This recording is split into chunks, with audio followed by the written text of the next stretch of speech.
É como alguns dizem, né? Nada está tão ruim que não possa piorar.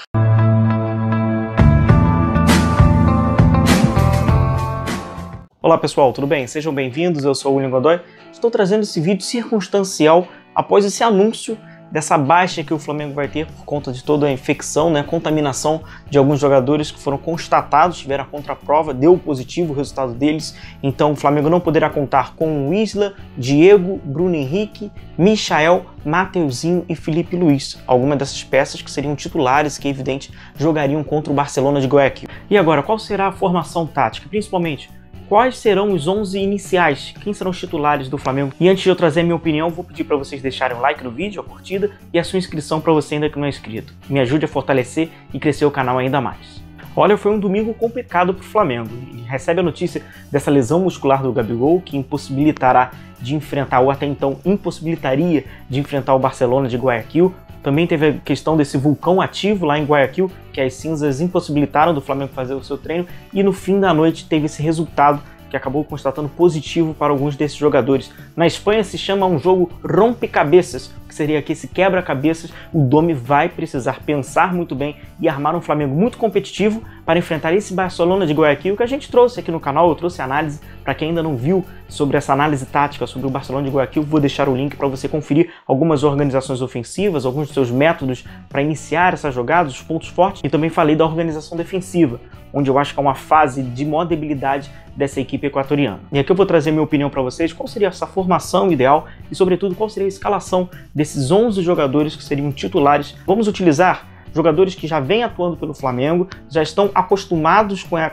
ideias de jogo do Domi e principalmente já estão um pouco mais ambientados com as orientações tanto na organização defensiva e na organização ofensiva. O setor defensivo é evidente, inclusive com jogadores titulares e principais, que é um grande problema nesse time do Flamengo. A recomposição, a transição defensiva, assim como a última linha, a linha sustentada. É por ali que o Flamengo está tendo indícios, é por ali que o Flamengo está mostrando muita fragilidade e debilidade. E eu sigo o critério de fazer o mínimo de improvisação possível. Na verdade, eu faço uma improvisação nesse time, que é o René na lateral direita, mas isso porque ele já está um pouco mais, em aspas, ambientado com a posição. Para esta posição, eu já ouvi a utilização do Tuller, que na minha opinião passa por uma improvisação ainda maior. Apesar dos poucos minutos que ele jogou por ali, não foi tão bem. E o René, de uma certa forma, apesar dele não dar tanta profundidade, que é natural por ser um canhoto no setor do lado direito, ele consegue ali, de uma certa forma, estabilizar e dar um equilíbrio defensivo. Vale lembrar que pelo lado esquerdo, e eu trouxe no vídeo do Barcelona de Guayaquil, muitas das vezes passa por ali o Quinteiro ou o Arroyo, em algumas oportunidades até mesmo o Damian Dias. São todos jogadores destros que têm, por teoria, levar para a perna mais forte, que acaba batendo em conjunto com a perna canhota do René. No gol, o César, lateral direito o René, Rodrigo Caio pelo lado direito, Léo Pereira, que é uma questão particular do Domi, mas acredito que será o Léo Pereira, porque o Gustavo Henrique está suspenso. Entre o Tuller e o Léo Pereira, ele vai manter o Léo Pereira. E na lateral esquerda, aí sim, dou a oportunidade para o Ramon. Tem treinado bem naquele setor pelo lado esquerdo e é um jogador ofensivo. Vai ser muito importante quando a gente falar um pouquinho mais da frente, falar da organização ofensiva. Ele vai dar essa profundidade pelo lado esquerdo.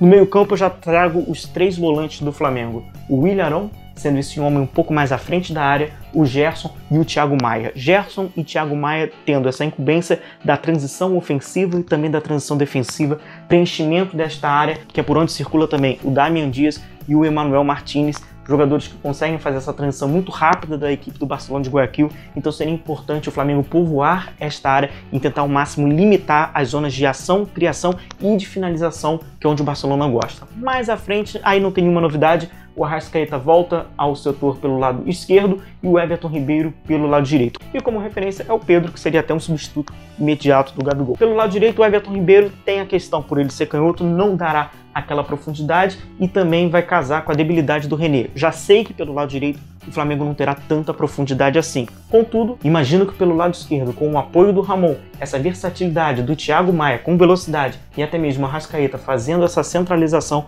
o Flamengo teria um equilíbrio de profundidade, de centralização, de verticalidade quando fosse necessário. Algumas pessoas têm falado do Domi jogar com 3 zagueiros, 5 jogadores no meio, 2 mais à frente, mas eu acho que passa por muita descaracterização, inclusive o Flamengo não treina desta forma. Eu acho que é um jogo importante para o Flamengo tentar ao máximo então pontuar, dado todas as circunstâncias, mas se o Flamengo estivesse completo, é evidente, como eu trouxe no vídeo de análise sobre o Barcelona de Guayaquil, era uma oportunidade do Flamengo somar 3 pontos. A equipe equatoriana tem muitas deficiências defensivas no problema de transição. Então, se o Flamengo fizer essa recuperação de bola rápida, que é capaz de fazer com o Thiago Maia e com o Gerson marcando a linha de passe, dará possibilidade de criação tanto para o Arrascaeta, tanto para o Everton Ribeiro, que eles conseguem fazer essa centralização com o Pedro como um homem de maior referência. E eu acho descabido uma improvisação um pouco mais rígida, por exemplo, o Ilharão na lateral direita, Thiago Maia na lateral, Tuller na lateral direita. O Flamengo precisa ter um mínimo de erro para tentar buscar pontos, inclusive a vitória. E o uso desses garotos que irão para o Equador emergencialmente é mais uma circunstância da partida. No caso de uma lesão, de uma expulsão, no caso se houver uma desfiguração da formação e houver assim essa obrigação desses garotos entrarem, porque naturalmente é um jogo muito grande ainda para um menino que não estava nem psicologicamente preparado para que estava no Brasil e ainda viajar para o Equador para fazer uma partida de grande risco, de grande responsabilidade pelo Flamengo. O que é possível nós imaginarmos na estrutura de formação tática do Domi, e aí passa por algumas mudanças na escalação,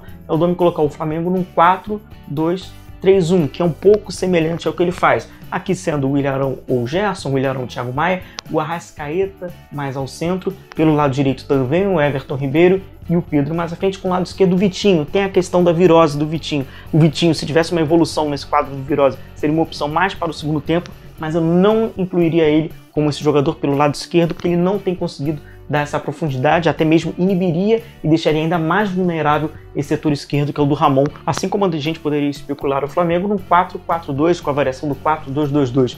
Mas esta formação tática não está na ideia do conceito de jogo do Domi. Ele poderia utilizar o Ilharão e Thiago Maia, ou o Ilharão e Gerson, o Everton Ribeiro sendo esse apoio pelo lado direito, pelo lado esquerdo ou o Thiago Maia ou o Gerson, mais à frente o Arrascaeta sendo esse segundo atacante, conseguindo até flutuar entre a linha média do Barcelona, e o Pedro como esse homem de referência. Mas esse 4-4-2, esse 4-2-2-2 não parte do princípio do conceito tático do Domi. Então é por isso que até imaginando com a cabeça do Domi, de acordo com seus conceitos, o Flamengo utilizando esse 4-3-3, uma variação do 4-1-2-3, com Arrascaeta, Everton Ribeiro e Pedro, o Flamengo ofensivamente terá bons valores individuais nessa organização ofensiva. Thiago Maia e Gerson com versatilidade no seu meio campo. O Ilharão é necessário fazer uma proteção, o Ilharão respaldar ainda mais essa linha defensiva, que terá 2 pontos em aspas de maior fragilidade. O Ramon, que é natural que durante os 90 minutos passe por períodos de irregularidade, e o René, por estar com a perna trocada, a gente sabe da debilidade quando for uma jogada de linha de fundo. Na teoria, o Flamengo com esses 11 jogadores segue competitivo,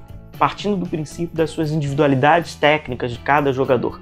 Mas a verdade é que hoje o coletivo do Flamengo ainda está muito frágil, então qualquer peça que entre, seja improvisada, seja primeiras oportunidades ou até jogadores experientes, o Flamengo hoje tem sido o resultado de um time muito vulnerável, muito frágil na recomposição defensiva e na transição defensiva. Para tentar abreviar e minimizar esses espaços, sobretudo na criação ofensiva do Barcelona de Guayaquil, passando pelo Manuel Martínez e pelo Damian Dias, o Flamengo utilizando esses 3 volantes, de uma certa forma vai poder maquiar hoje que é um problema defensivo. Então é isso, pessoal, eu vou encerrando o vídeo por aqui. Mais uma vez eu peço para vocês deixarem o like e a sua inscrição aqui no canal. Um forte abraço a todos vocês, até o próximo, tchau, tchau!